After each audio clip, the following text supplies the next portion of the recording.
এই শালি দেশে কি ভাতের অভাব পড়ছে যে তুই তোর দোলাবের নেপালে গেলি? এই হতিন তুই আমার জামাইরে নেপালে লিখি দেশ কি বাতার অভাব পড়ছে আমার জামাইরে হইলি। রাইতের বেলা ঘুমাবার দেনা বাড়ি হলি আর দিনের বেলা ঘুমাবার দেশ না তারা। মেম্বার সাহেব সালিস কিনু ইয়া আর কোয়েন না এই ফাটার কথা। এই ফাটা কালকা বউ থুইয়া হালি নয়ে বাগছে। দুনিয়ার সব কাম তুই করলি, এটাও তোর ভাই ছিল, এটাও তুই করে আনলি কাইলা। তোর বউ আমার বউ মানলাম না, আমার স্বামী মানলা। পাড়ো আমার কথা কর পাড়ো। হাই হাই কি যুগ আইলো বউ তুই না হালি নয় ফলাবার চাই।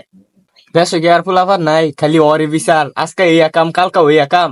বিচার বরে আগে ওর টুনটুর মনে দুইটা ইট বান। যাই হোক মাতবর সাহেব, বিচারের তো একটা সমাধান দিও লাগবো, তাইলে ওর বউ রে আর ওর হালি রে ডাইকে আনেন। আর বউরও দরকার নাই, আর হালি রেটে কেন আয়? আর হালি কেমন তোর মাতারি যে পাঠানো গে ভেগে গেল গা। দেশ কি ভাতারির অভাব পড়ছে এ কাইলা পাঠানো হয়ে গেল গা। আমার তো বয়স অত ডয় নাই, আমার দেখলো না। এ মাতবর সাহেব, এই যে ওর হালি। এই শালি দেশে কি ভাতের অভাব পড়ছে যে তুই তোর দোলাবের নেপালে গেলি?